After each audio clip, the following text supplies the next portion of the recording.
The Golden Kite, the Silver Wind, by Ray Bradbury. "In the shape of a pig?" cried the mandarin. "In the shape of a pig," said the messenger, and departed. "Oh, what an evil day and an evil year!" cried the mandarin.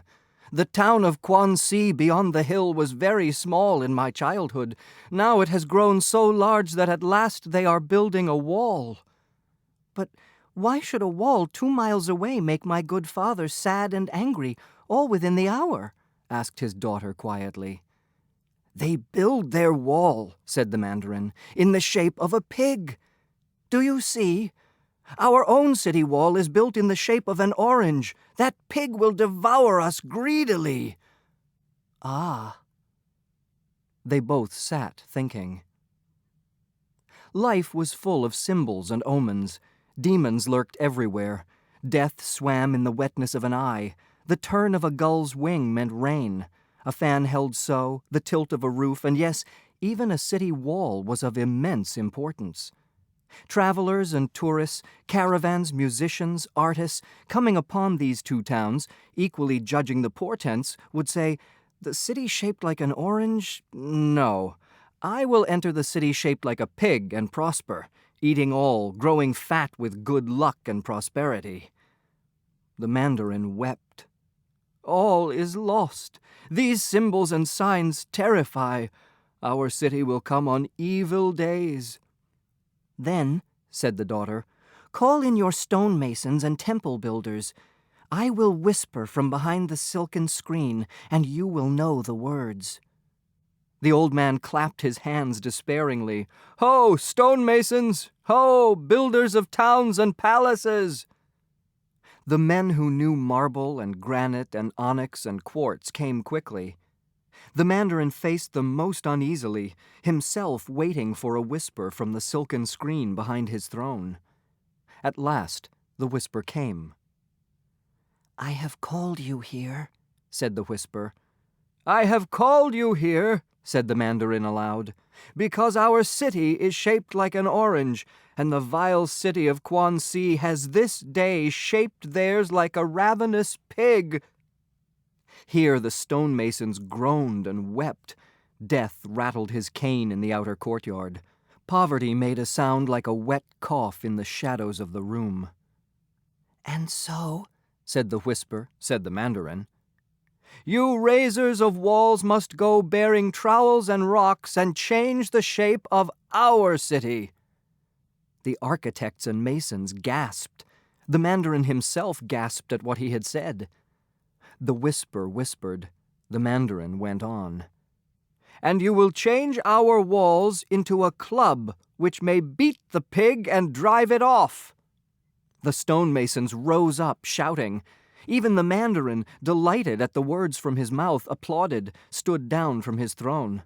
"Quick!" he cried. "To work!" When his men had gone, smiling and bustling, the mandarin turned with great love to the silken screen. "Daughter," he whispered, "I will embrace you." There was no reply. He stepped around the screen, and she was gone. "Such modesty," he thought. "She has slipped away and left me with a triumph as if it were mine." The news spread through the city. The mandarin was acclaimed.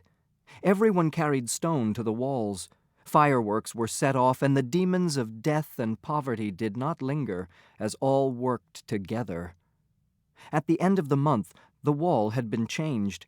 It was now a mighty bludgeon with which to drive pigs, boars, even lions far away. The mandarin slept like a happy fox every night. "I would like to see the mandarin of Quanxi when the news is learned. Such pandemonium and hysteria. He will likely throw himself from a mountain. A little more of that wine, O daughter who thinks like a son."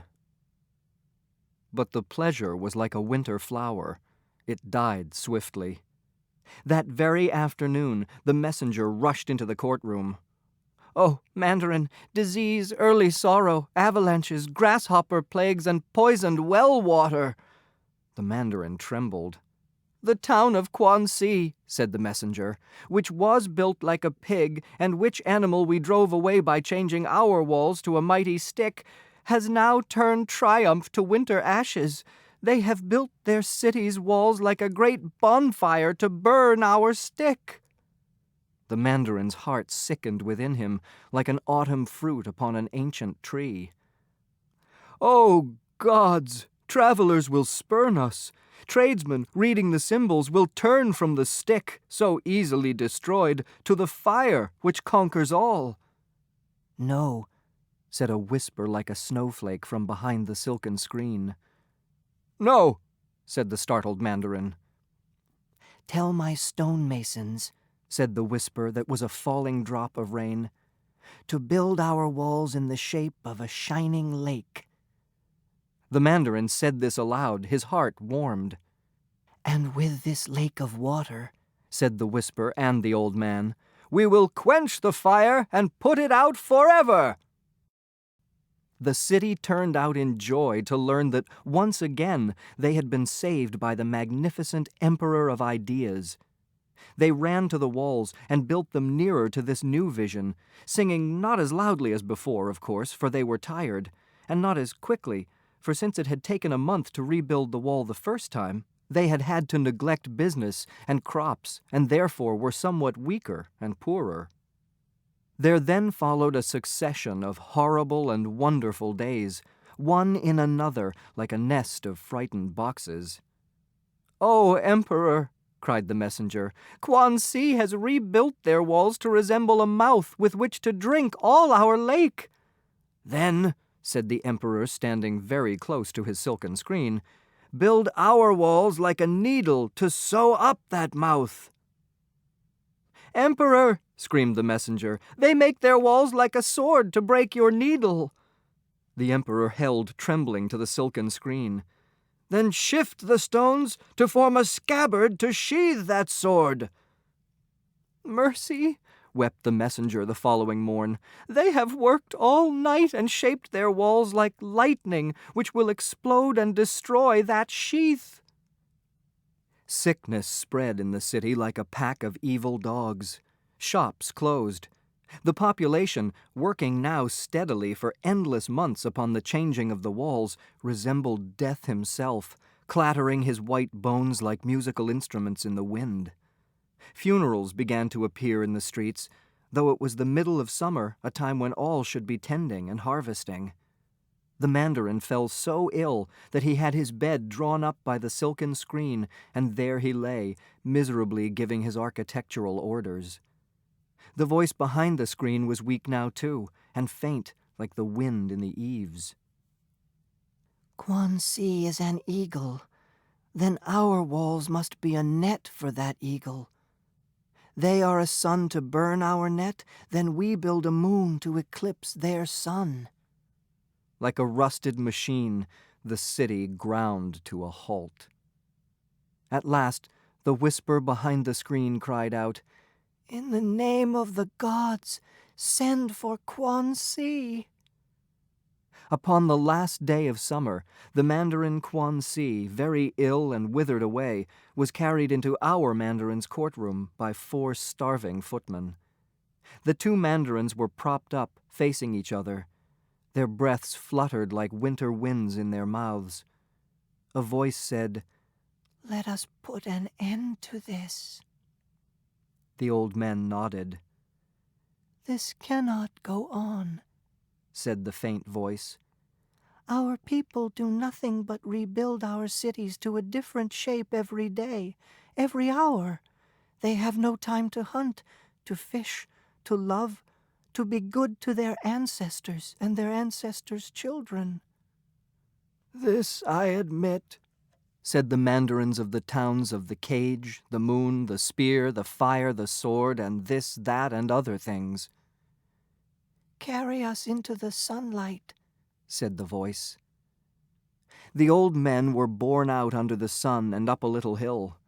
In the late summer breeze, a few very thin children were flying dragon kites in all the colors of the sun and frogs and grass, the color of the sea, and the color of coins and wheat. The first mandarin's daughter stood by his bed. "See," she said. "Those are nothing but kites," said the two old men. "But what is a kite on the ground?" she said. "It is nothing. What does it need to sustain it and make it beautiful and truly spiritual?" "The wind, of course," said the others. "And what do the sky and the wind need to make them beautiful?" "A kite, of course. Many kites to break the monotony, the sameness of the sky. Colored kites flying."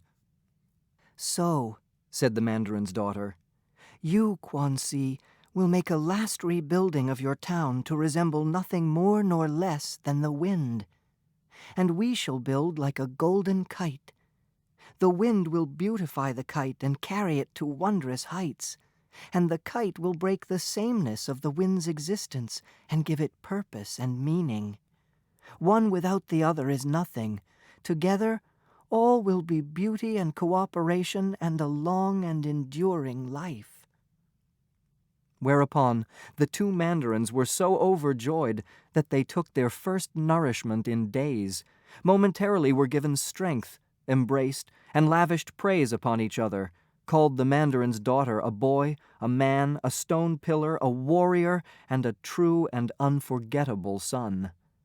Almost immediately they parted and hurried to their towns, calling out and singing, weakly but happily. And so, in time, the towns became the town of Golden Kite and the town of the Silver Wind. And harvestings were harvested, and business tended again, and the flesh returned, and disease ran off like a frightened jackal. And on every night of the year, the inhabitants in the town of the Kite could hear the good clear wind sustaining them, and those in the town of the Wind could hear the kite singing, whispering, rising, and beautifying them.